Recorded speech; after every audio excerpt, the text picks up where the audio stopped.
Good day, beautiful soul family, and welcome back to the discovery of the miracles beneath the surface.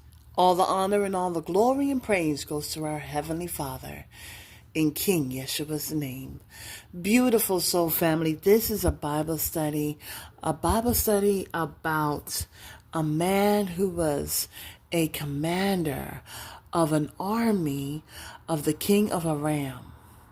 He was known as a mighty man of valor, a valiant soldier. But it was so interesting that even though he had a lot of victories at the battlefield, there was something going on in his life that he was fighting on an ongoing basis. And beautiful soul family, we're going to be talking about this tonight. Beautiful soul family, who am I speaking of? Well, let's go to 2 Kings chapter 5. And I'm going to read portions of it. It's rather lengthy, and it's not something that I believe should be rushed through. But I'm going to start with verse 1. In Kings chapter 5, we're going to start with verse 1. And it reads, Now Naaman was a commander of the army of the king of Aram. He was a great man in the sight of his master and highly regarded, because through him Yahuwah had given him victory to Aram. He was a valiant soldier, but he had leprosy.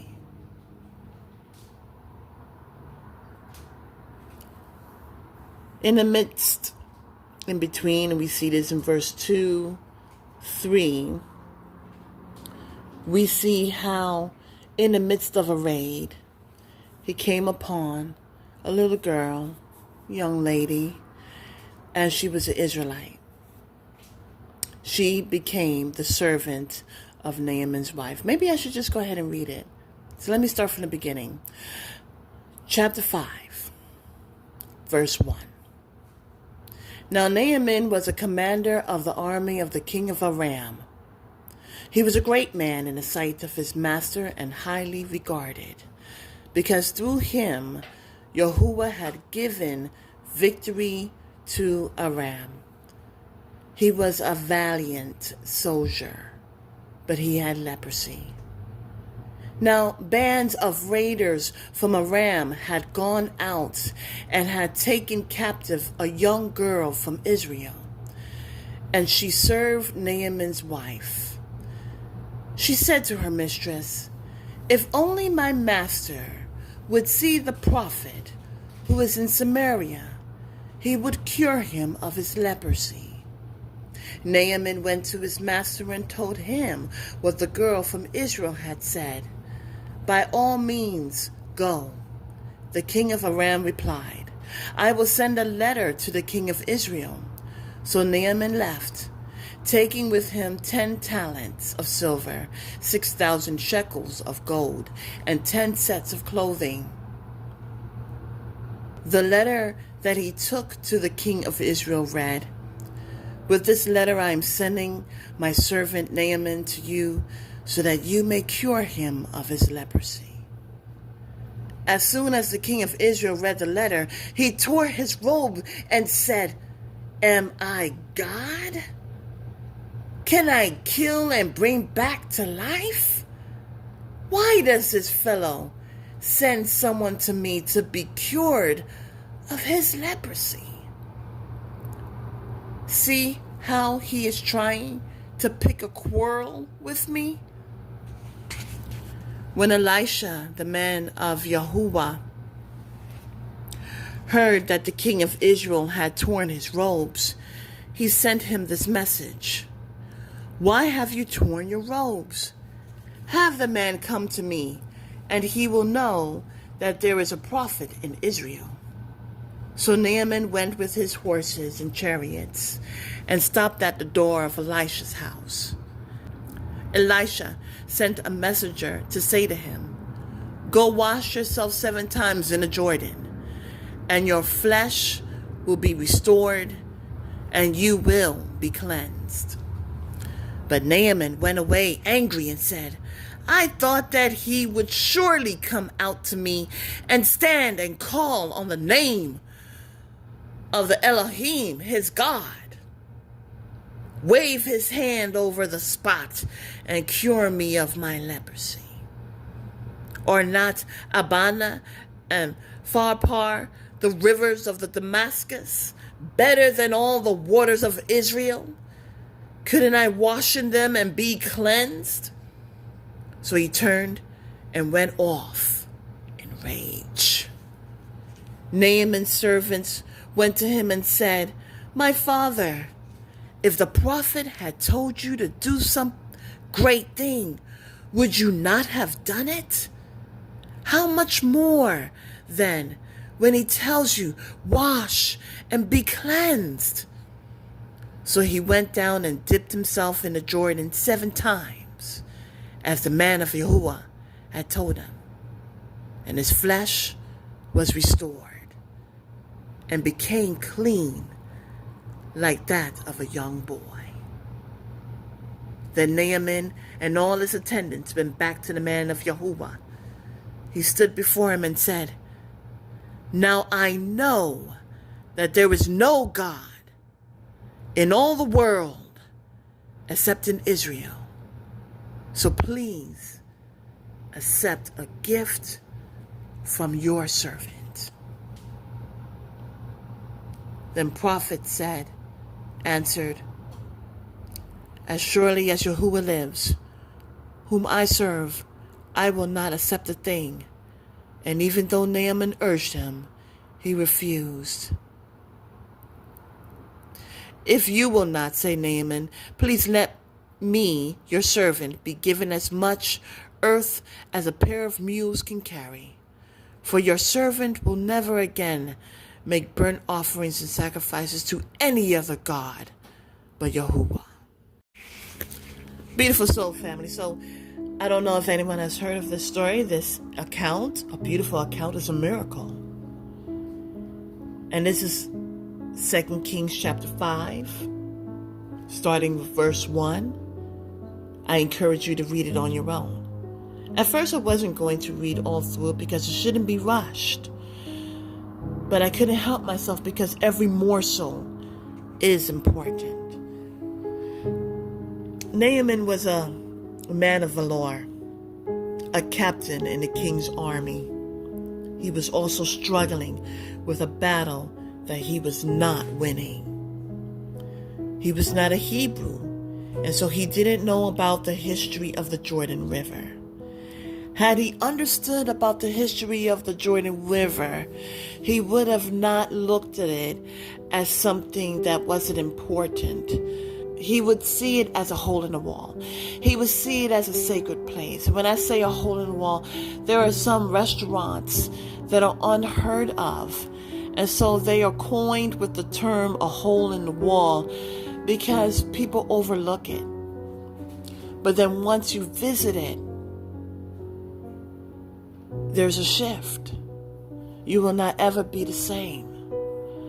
And so as we see, when Elisha told him to go to the Jordan River, he was appalled.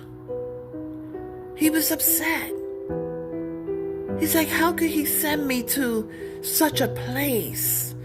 Couldn't he send me to Abana and Pharpar, the rivers of Damascus, which is better waters than Israel? Couldn't he send me something that's more glamorous, somewhere that when I know I'm going in there, I'm coming out clean? But you see, beautiful soul family, he was going upon his own understanding. He was instructed to dip in from head to toe 7 times by the prophet Elisha.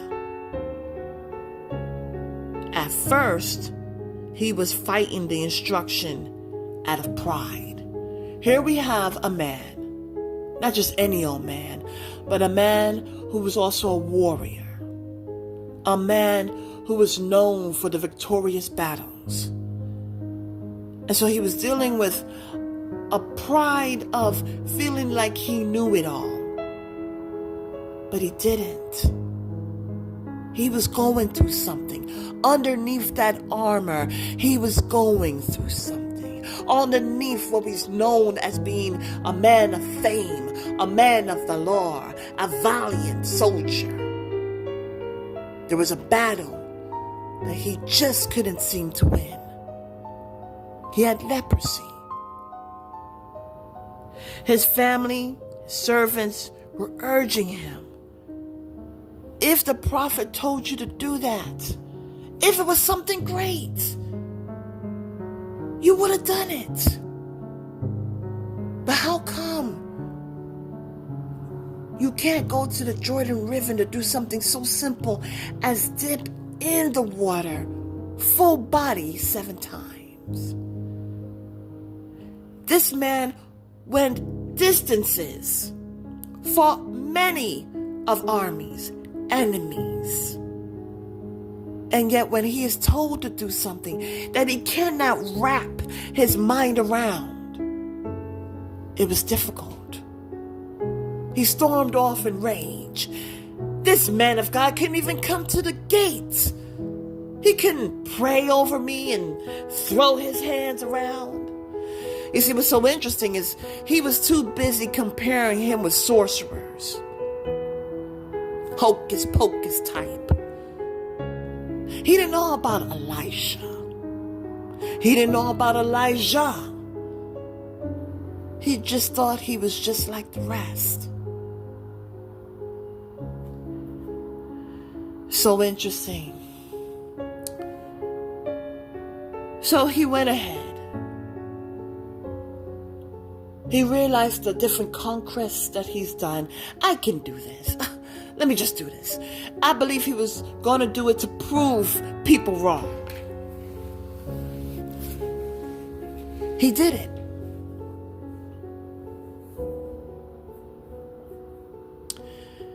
He must have also looked at himself and said, you know what? I can't. There's nowhere else. I'm sure, like the woman that had an issue of blood, I am sure he went to many a people. But nobody could help him. Again, his health was a battle he was losing. His people didn't see leprosy as an abomination. They weren't Hebrews. So even though he had leprosy, he was still fighting battles.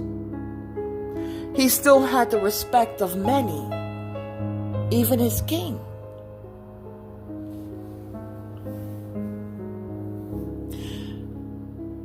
He had a lack of awareness. And that lack of awareness made him one that would have been a deceased hero in a battle on a different front line, the one behind the scenes. When he finally went and came back up after 7 times and saw that he was healed, he was humbled by his healing, mentally, emotionally, physically. You see, he was Baruch by Yahuwah to fight many battles. Yet he had leprosy. So if he was good with the leprosy, and we see the backing of Yahuwah, first and foremost, but can you imagine how he was afterwards? At that moment, no money, no prestige, no power on earth could give him the breakthrough that he experienced that shifted the rest of his life. How could dipping in the water, in the Jordan water, that's not really much known by others. It's not grandeur, or it's not as Abana or Farpar. You see, even how he was viewing the waters of Israel was questioned. But when he came up after that seventh time of dipping in that water, after he came up clean like a young boy, it seems like his eyes was healed as well. He was saved. He was restored, renewed. He was humble and now aware. Like Naaman, a person may say, how will baptism help wash away my sins? How can it wash my sins away and make me clean? It is a step in the right direction. A step to bring change. A step that can take you away from destruction. You see, when Satan gets people so much caught up in the midst of his lies, the whims of his lies. They're on a path that looks developed like Lot's, right? They're on a path that is developed. Everything looks good. Everything at your fingertips. But each step leads to destruction. Being baptized is a step. Going in prayer is a step. Personal Bible study, family Bible study. These are all steps that draw you away from destruction. And what's so interesting is that the blind follow the blind into the pit. No one knows just how close they are before they're taking that lunge. They just don't know how close they are. And so when they may hear a message, whether from this channel or from another person's channel, another person's ministry, whether from my ministry, someone else's ministry, and it opens their eyes. If they weren't feeling, they can now feel the heat. And they can take a step back. That one step can be that important. Because truly, it only takes one step to lose your balance, to fall straight into hell. So yes, like Naaman, a person may say, how will baptism help wash my sins away? How can this one step prevent me from dying?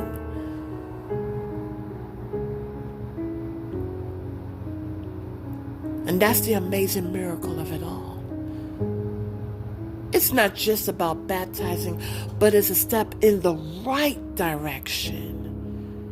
It's a step that will take you further and further and further away from destruction.